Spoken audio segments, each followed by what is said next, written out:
Very welcome to the discussion this afternoon, which is going to be about age. We're going to look at ageism, as in discrimination against older people, and we'll look at youthism after that, when we see discrimination against younger people. We might just talk for 1 or 2 minutes about age in the Equal Status Act. So has anybody looked at the position of age in the Equal Status Act? Isn't that you're entitled to equal treatment if you're any age over 18? And then the Act applies to you under 18 if you hold a driver's licence or are buying car insurance, isn't that? Okay, so to do with economics again. To do with economics, yeah, there you go. And do you know what kind of protection? Is it real protection, or is it something that's just nominal? Under the Equality Act. Yeah. So you can't be discriminated against based on your age. Okay.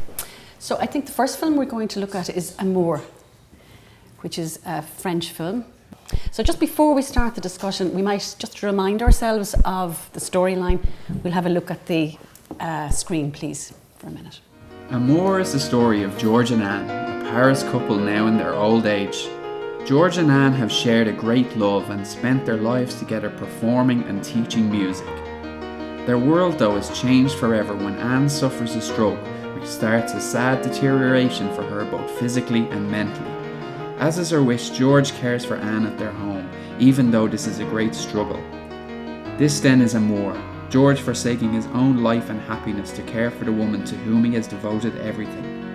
Amour is a heartbreaking story about the reality of growing old and death, but also a story of deeply committed love.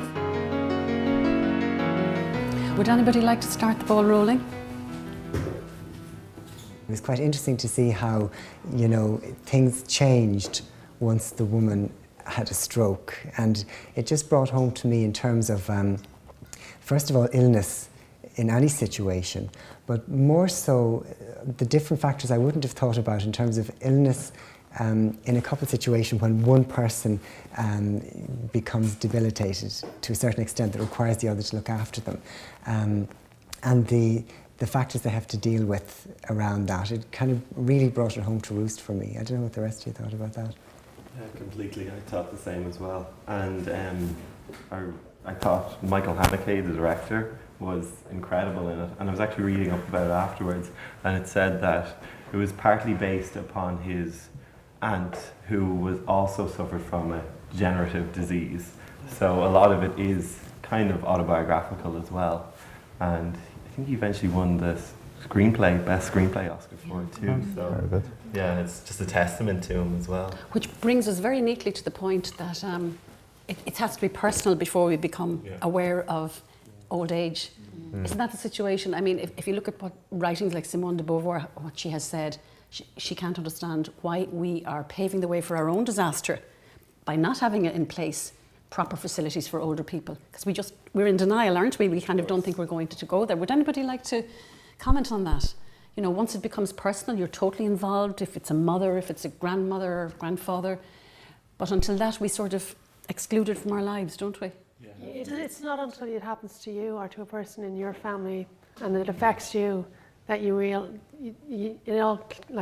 just realise how impactful it is, like how it affects everybody. Yeah. It's not just the person who has the illness. Yeah. And do you think we're particularly bad for looking after our old people in Ireland? I see Nellina's head shaking.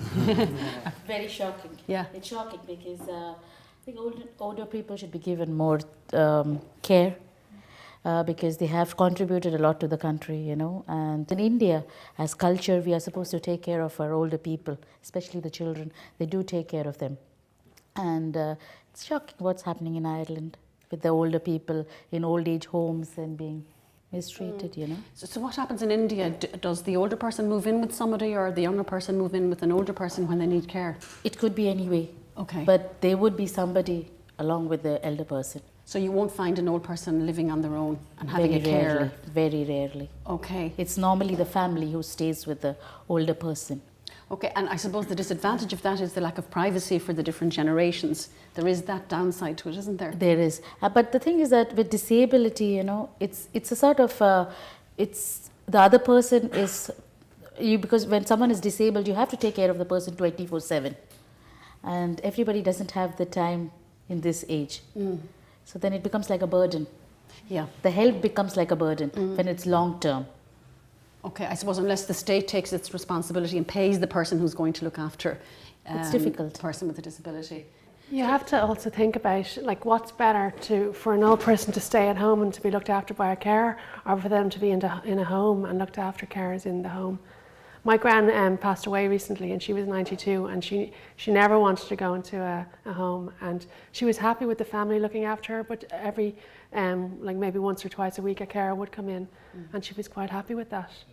She was very happy when she passed away. Okay. Would you? We'll just go back to the film, if that's okay.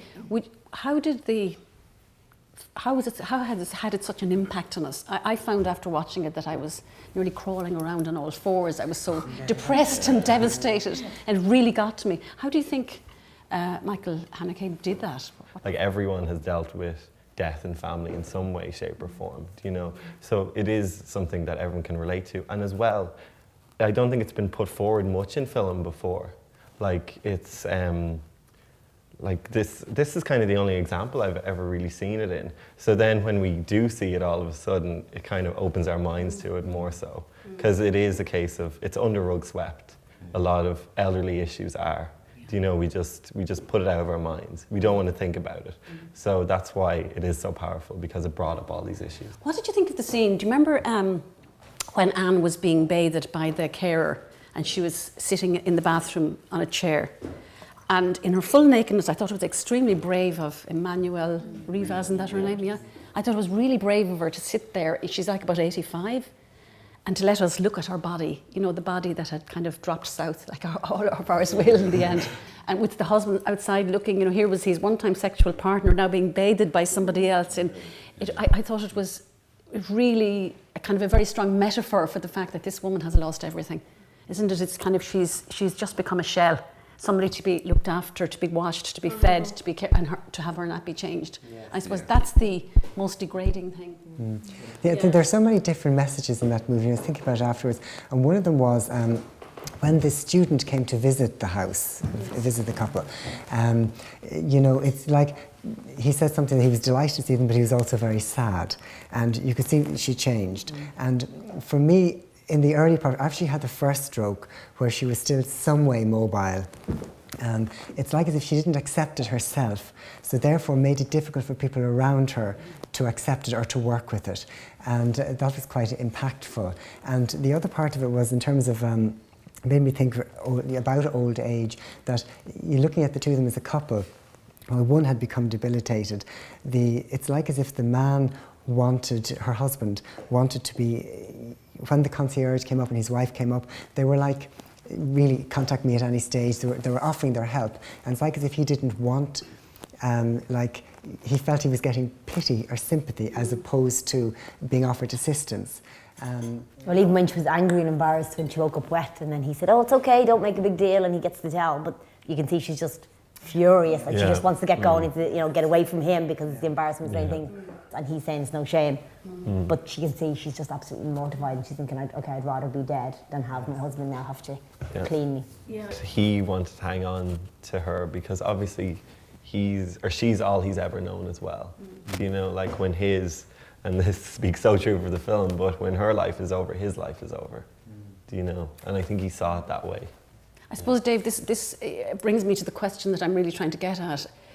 Being able to let her go, he did in the end, but he wasn't ready in the beginning. Is that what you're saying, to let her go? Yeah.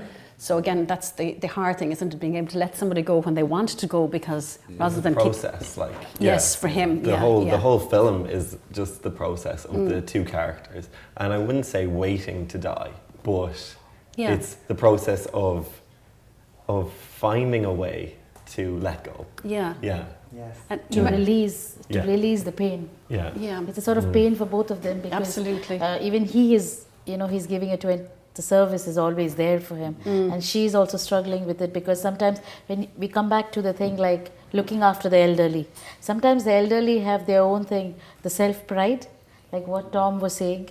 They won't like their family to be troubled, or I don't like my daughters to take care of me. They would be a little bit fussy, and so they go into old age homes. So that could be one reason why people prefer to go into old age homes. Yeah. Because they like to be independent, because they have lived that life. Yeah, that's a And they fair said, point. no, I Yes. don't want to trouble the younger generation. So I'm told that 3 to 5% of older people end up like Anne. Only 3 to 5%. Yet our imaginations and our images of older people are very negative and are very, like, they're dependent, they're in nursing homes, they need care, and most of them are actually vibrant and able to continue with their normal lives until very close to the end. You have to remember that majoritively these films are made by people who haven't gotten to that stage in their life yet, so they can't relate. Out of 10, how many what marks would you give to Amour? That's a tough one.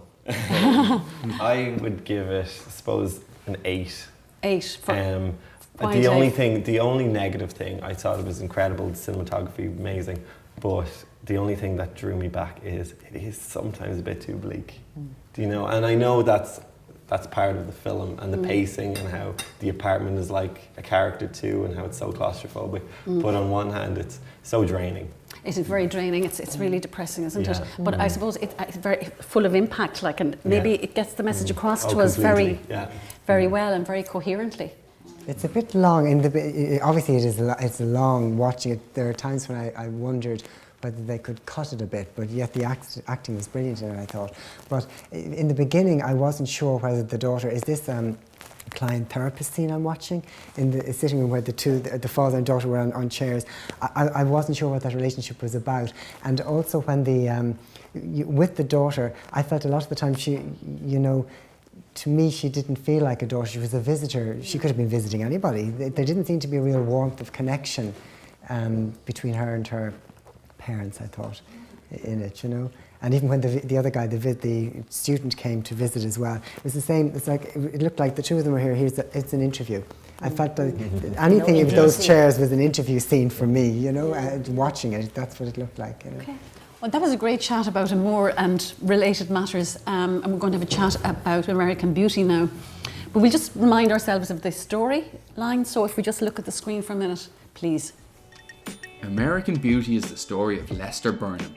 Lester is experiencing a midlife crisis and feels his world is a facade. His wife Carolyn is preoccupied with the superficial and with success.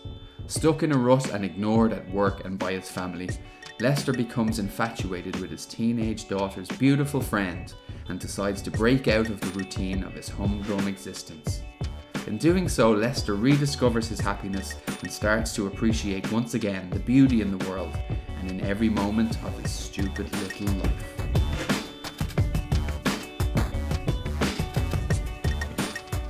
Okay, so American Beauty, who'd like to start? Very different film. Yeah, wasn't it? Amour, yeah. Kevin Spacey was the father, Lester, I believe the father's name was, and Carolyn, who was played by Annette Bening, was the wife, and they're both having midlife crises, and she was having an affair, and he was interested in his daughter's much younger friend, Angela, and they didn't really connect with their daughter. It was like at some stages the daughter didn't really even exist. Like they'd be sitting around the kitchen table having dinner, and there was no communication at all. So I thought that was kind of sad.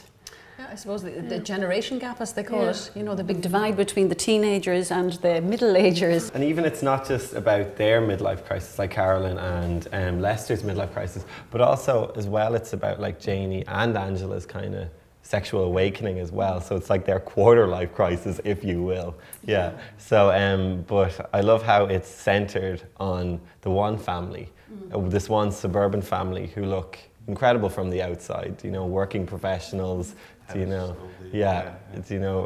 daughter goes to a great high school, everything. And then within the house, like if these walls could talk, they wouldn't say much. Well, they might say an awful lot.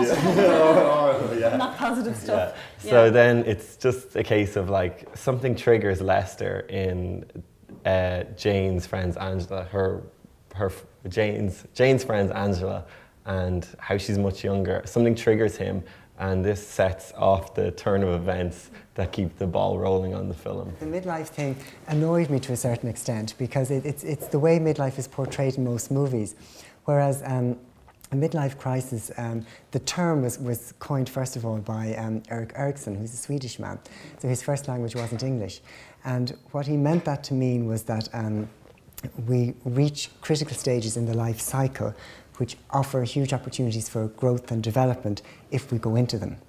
And so, you know, it's not necessarily to do with being a certain age, which this again put them somewhere in their kind of early 40s. And then the sports car, and that for the man is the typical way, you know, that it's portrayed, but not necessarily that. So to a certain extent, it kind of was that cliched concept of it as opposed to, you know, the way it was intended, shall we say. So that's part of it, kind of. And I have to say, the other side of it was when, as you say, when he fancied his daughter's friend, I felt very uncomfortable about that. But sorry, Eamon. Is it a power thing that you're uncomfortable with? Because it's not, I think that there might have been an attraction there, all right, but it's more that he's in a position of a father figure, a power, and is that what he's buying into because he has no real power of his own, like around the house, like he's lost control of the house and the family, like, and he's starting to lose control in his beliefs even, like he, you know, maybe he got so far, he has the perfect house on paper and the perfect family, but he's nothing left to believe in really now, like, so his life is pretty empty. Empty, and he's grasping after. Yeah. You know. Did it redeem him a little bit, the fact that when he discovered that Angela didn't, he started to pull back and he says, oh, I'm not going there. Yeah. So I've seen him as a very, even though I like him as an actor and I like the role in the film, but I think it was pathetic. It's just, you know, never mind what I do. And selfish because I'm thinking, okay, even if he wants to go off with somebody, find someone that doesn't happen to be his daughter's friend and abusing that relationship, when I think in his daughter, the relationship is already frazzled, so he wants to really send her over the edge by then if she thinks anything's going on with his friend. Although she's playing in the one Angela in the film is playing a bit like Lolita, and that she realises, of course, she's also the power he has as the father figure, but she has it as realising that he finds her very attractive. And you see from that, they keep showing her as the character whereby she's saying, oh, well, everybody looks at me and they think about sleeping with me, and you know, that's, she thinks she sees herself and she's saying, like, the worst thing in life would be seen as normal. And so it's kind of sending up the whole American Beauty society as the parody. There was also the thing about the drugs and the neighbour's son as well. The neighbour's son was having a relationship with Jane, the daughter, and Lester was going to him for marijuana or whatever it was. Was that kind of an escape? He wanted an escape from his life. And it's to do with age as well. Like, he used to smoke marijuana when he was younger, so he wants to go back to that. Like, you know, and even as well, it's even titled American Beauty. Like, those are the two factors in it. It's America, and it's a critique of America, and it's beauty. There's, all throughout the film is just this obsession with image and how, like, that's why he starts working out. It's how Caroline wants to present herself as like this great auctioneer, and even like, if you look at the parallels between Jane and Angela, and how Jane starts off as this character who has no self-esteem. She's researching breast augmentation surgery, while Angela seems like this perfectly confident, you know, aspiring model, and they're best friends, but they're polar opposites. And interestingly enough, Sam Mendes, the director, got Jane and Angela to wear an equal amount of makeup at the start of the film. And you'll notice as the film progresses, Jane wears less and less makeup as she becomes more confident, while Angela wears more and more. So by the end of the film, Angela's covered in makeup, while Jane has just a minimal bit on, since she's in love with Ricky now. Angela was somebody who put herself, you know, presented this image of herself as somebody who, you know, had boys all over her, and she was with lots of boys and all this kind of stuff. Whereas, in fact, the opposite was the truth. The polar opposite was the truth for her, in that she had never been with a guy by the looks of it. And Ricky's dad was the same, that he projected this, if you like, hatred towards gays, and yet he actually was a gay man himself. Well, the interesting part about that is it's back to the midlife crisis thing again, because they're all playing roles. like he was playing the ex-Marine Corps man and the father of the house and all that kind of stuff. So that's a role he was playing. So the midlife, part of that whole midlife, you know, part of the issues are you start taking off the masks you've played in the past to reveal who you are underneath. So his masks were beginning to slip, if you like, or forcefully coming off him, if you like. So it's kind of part of what was going on for him, which is quite back to the same link next door. I just love the screenplay loads, and I particularly like the ending. And I like how, going back to age as well, and how at the start of the film, he says, "Hi, I'm Lester Burnham, and in a year I'll be dead." Yeah, like straight away, it spirals and even how the death scene is treated is completely different than, say, Amour, in the way that in Amour you're kind of waiting for them to die, and it's the fear of the unknown. While Lester is, as well, you're waiting for him to die, but he talks about it's more transient, or like even he says, like the last line I think is, "I'm sure you have no idea what I'm talking about, but you will one day." So it relates back to everyone, how we're all finite, or like like our days seem limitless now, but there is a limit on them. Yeah, and we don't know when. Yeah. And he's shown, that basically he was living a life that he wasn't happy with. So he's thinking, like, more it's trying to shake people up to think, no, you don't have to get up every day. Like when he realises the neighbour's kid has that job, he's like, oh no, I just have this job. So my father doesn't realise I really make my money from drugs, so I have to take these jobs. And he's thinking then about the HR guy in work. He's thinking, why am I going in? You know, you can see him thinking, oh, you can just say no. So then he goes and writes his description, you know, and thinking, okay, what's the worst going to happen to me here? And that's kind of the catalyst. I was going to say the little bit of ageism sneaks in there, or creeps in there again, when he was doing the job interview for the drive-through, where he mentioned, you know, the guy said something about his CV, and nothing was said about his age, but he said, you know, I can't remember what it was, something he could flip burgers like anybody else. You didn't need to, you know, a degree to do it or whatever. And then he ended up working there. And I think that's something that, you know, there is a danger that can happen, isn't it? And, you know, that, you know, you can be, if you like, people talk about that in terms of job interviews, you know, that you can be discriminated against in terms of you mightn't get the job because of whatever you're told, whereas in fact it might have to do with something else, you know. So that's to be dressed up as one thing, but so in fact it's another thing. So he brought out the age thing. He wasn't the guy interviewing him who was younger than him. In terms of the age thing again, watching that, mentioned whatever it was about him not being suitable for the job. And the main character, what was his name again? I forgot. Lester. Lester saying, well, actually my age, he brought it in. I thought, oh, there we go, you know. So, couldn't be more blatant than that. Well, his wife is in an awful mess, isn't she? Yeah. I mean, she's just like a mannequin that is moved by him every now and then.